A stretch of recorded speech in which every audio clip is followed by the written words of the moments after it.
భారత క్రికెట్ చరిత్రలో కొన్ని పేర్లు ఎప్పటికీ చెరగని ముద్ర వేసుకున్నాయి. ఆ జాబితాలో అగ్రస్థానంలో నిలిచే పేర్లు హర్యానా హరికేన్ కపిల్ దేవ్. 1980ల దశాకంలో ఆయన అడుగు పెట్టడం అనేది భారత క్రికెట్ లో ఒక కొత్త యుగానికి నాంది పలికింది. ఒక సాధారణ అబ్బాయి కష్టపడి తన ప్రతిభతో మాత్రమే జాతీయ జట్టులో స్థానం సంపాదించుకోవడం అప్పట్లో చిన్న విషయం కాదు. కానీ అటువంటి పరిస్థితుల్లో కపిల్ మాత్రం తన ఆట తీరుతో అందరికీ చూపించాడు. భారత క్రికెట్ ను అంతర్జాతీయ స్థాయిలో గౌరవం పొందేలా చేయగల శక్తి తనలో ఉందని 1983లో ఆయన నాయకత్వం వహించి గెలిపించిన ప్రపంచ కప్ కథ అందరికీ తెలిసిందే. కానీ 1987 వరల్డ్ కప్ కి వచ్చినప్పటికీ కపిల్ ప్రభావం తగ్గలేదు. జట్టు ఊహించని స్థాయికి వెళ్లి పోటీ పడగలిగిందంటే అందులో ఆయన కృషి అపారమని చెప్పాలి.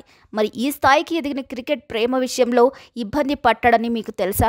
దేశంలోని చాలా మంది కుర్రాళ్లలాగే ఆయనకు కూడా ఒక బ్రేకప్ లవ్ స్టోరీ ఉంది. ఆ అమ్మాయి ఎవరో కాదు, అప్పట్లో టాప్ హీరోయిన్. ఆమె ఎవరు? క్రికెట్ మైదానంలో ప్రత్యర్థి జట్లకు చుక్కలు చూపించిన కపిల్ దేవ్ ఓ బాలీవుడ్ సుందరి కారణంగా చుక్కలు చూశాడు. అంతేనా, తన గుండెల నిండా తనపై ప్రేమను నింపుకుంటే చివరికి బ్రేకప్ చెప్పాల్సి వచ్చింది. ఆ బాలీవుడ్ అందాల సుందరి ఎవరో కాదు, అప్పటి అందాల తార సారిక. అవును, కమల్ హాసన్ మాజీ భార్య, ఇప్పటి స్టార్ హీరోయిన్ శృతి హాసన్ తల్లి సారికనే కపిల్ దేవ్ పిచ్చి పిచ్చిగా ప్రేమించాడు. వీరిద్దరి మధ్య ప్రేమ చిగురించడానికి కారణం star hero cine legend Manoj Kumar. ఏంటి నమ్మడం లేదా? ఇదే నిజం. మనోజ్ కుమార్ గారి భార్య ఓ పార్టీలో కపిల్ కు సారికను పరిచయం చేశారు. ఆ పరిచయం క్రమంగా స్నేహంగా మారి అతి తక్కువ టైంలోనే గాఢమైన ప్రేమగా మారింది. ఇలా వీళ్ళిద్దరూ కలిసి తిరగడం చూసిన ఇండస్ట్రీలోని వాళ్ళందరూ వీరి రిలేషన్ పెళ్లి వరకు వెళ్తుందని అందరూ అనుకున్నారు. ఫిక్స్ అయిపోయారు కూడా. కానీ కథ అక్కడితో ముగియలేదు. అసలు ట్విస్ట్ ఇప్పుడే మొదలైంది. చివరికి కపిల్ జీవితంలో సారికతో ప్రేమ ఒక తీయని జ్ఞాపకంగా, చేదు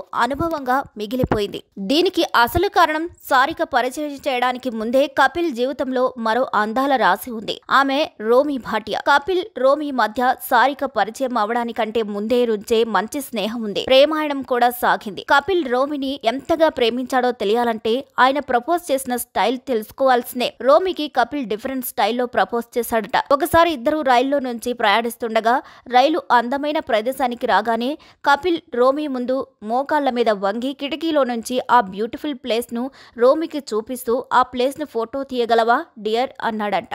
భవిష్యత్తులో మన పిల్లలకు ఈ ఫోటోలు చూపిస్తూ మన ప్రయాణాన్ని అందమైన జ్ఞాపకంగా వాళ్లతో పంచుకోవచ్చు అని చెప్పాడట. ఈ మాట విన్న రోమి సిగ్గుతో కపిల్ ను ప్రపోజ్ కాదనలేకపోయిందట. కానీ మధ్యలో ఇద్దరి మధ్య వచ్చిన చిన్న చిన్న మనస్పర్ధల కారణంగా వారి మధ్య ప్రేమ పట్టాలు తప్పింది. ఆ సమయంలోనే సారికతో కపిల్ దగ్గరయ్యాడు. అయితే ఈ విషయం రోమికి తెలియడంతో ఇలా లాభం లేదనుకొని ఇద్దరి మధ్య ఉన్న మనస్పర్ధలను ఫుల్ స్టాప్ పెట్టేసింది. రోమి మీద ఉన్న ప్రేమతో కపిల్ కూడా సారికతో బంధానికి చెక్ పెట్టేశాడు. సారికకు జరిగిన విషయం చెప్పి మరి ఆమెకు సారీ చెప్పేసి రోమి చెయ్యి అందుకున్నాడని కపిల్ రోమిలను దగ్గర నుంచి చూసిన స్నేహితులు చెప్పుకుంటారు. ఇలా 1980లో కపిల్ రోమి పెళ్లితో ఒకటయ్యారు. కపిల్ ను పెళ్లి చేసుకున్న తర్వాత రోమి కుటుంబ వ్యాపారాన్ని నిర్వహించడం ప్రారంభించింది. మరోవైపు సారిక కమల్ హాసన్ తో ప్రేమలో పడి కమల్ హాసన్ ను వివాహం చేసుకోక ముందే తల్లి అయింది. ఆ తరువాత ఇద్దరు పెళ్లి చేసుకున్నారు. వారికి ఇద్దరు పిల్లలు. వారే శృతి హాసన్, అక్షర హాసన్. అయితే కమల్ హాసన్ 1980లో వాణి గణపతితో విడాకులు తీసుకున్న తర్వాత సారికను వివాహం చేసుకున్నాడు. అయితే సారికతో కూడా కమల్ ఉండలేకపోయాడు. 2002లో సారికను విడాకులు తీసుకున్నాడు.